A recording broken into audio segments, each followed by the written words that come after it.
Assalamualaikum warahmatullahi wabarakatuh.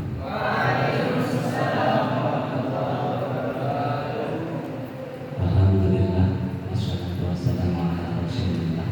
La haula wala quwwata illa billah. Amma ba'd. Yang kami muliakan, yang kami taufiki, Mbak Yai Abdul Rahman Al-Hafiz selaku Ketua Pondok Tahfidz yang Buhul Quran 4, yang kami muliakan, yang kami hormati Bapak Rasyid Yahya selaku Divisi Tahfidz, Bapak Hamdan Ikrimah selaku Kepala Sekolah Membangun MTS Membangun Buddha Membangun Tahfidz,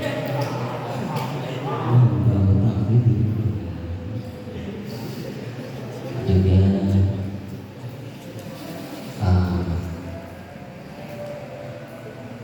teman-teman ustadz yang lain yang kami muliakan dan yang kami hormati.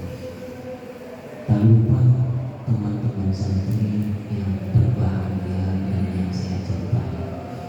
Alhamdulillah di malam ke-19, iya, 20, cepet amat. Malam 19 kata gue lagi. Malam ke-19 Ramadan ini kita bisa berkumpul bermuajah di majlis yang tentu penuh barakah. Kenapa bisa dikatakan tentu? Karena di majlis ini ayat-ayat Al-Quran selalu dibacakan, ya kan? Paribasannya gitu kan? Ayat-ayat Quran selalu dibacakan, jamaah dilaksanakan, tempat zikir, tempat sujud, insyaallah barokah. Yakin ini tempat yang punya barokah.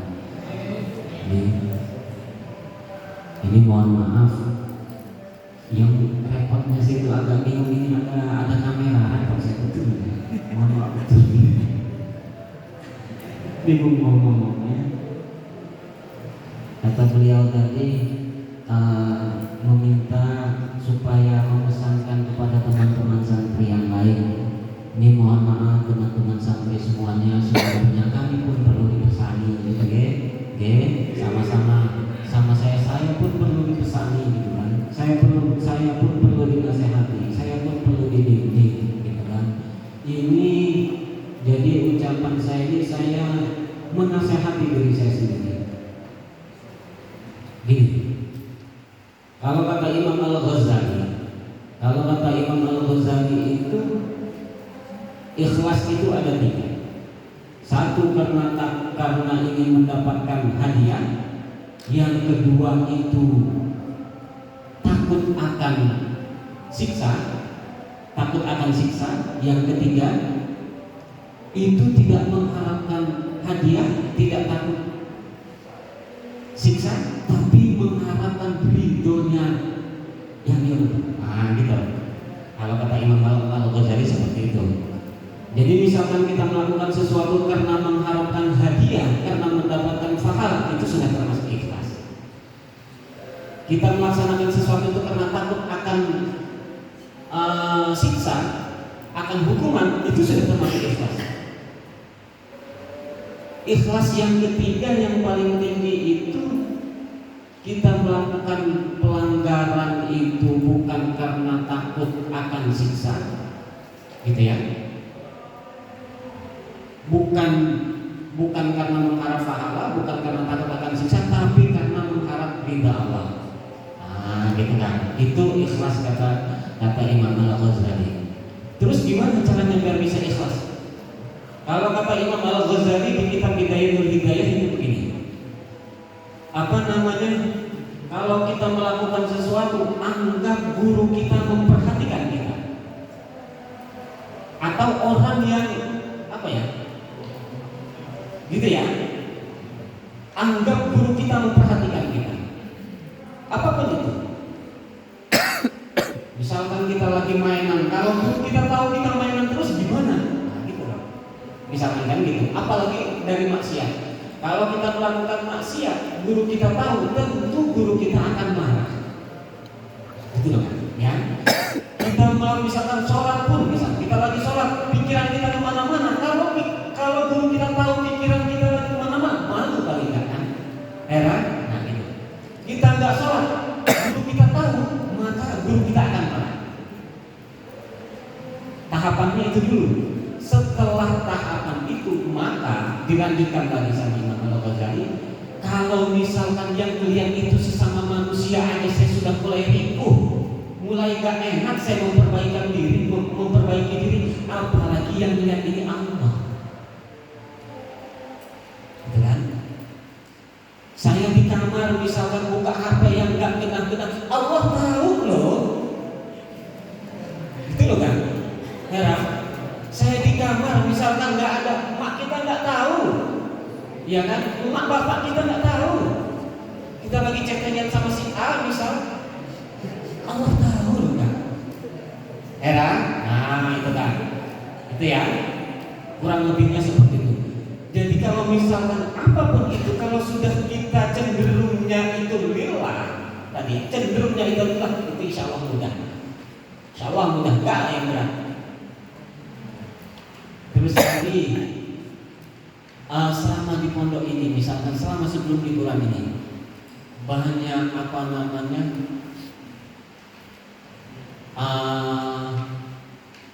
peraturan-peraturan yang harus sampai laksanakan di sini kan, banyak betul peraturan-peraturannya.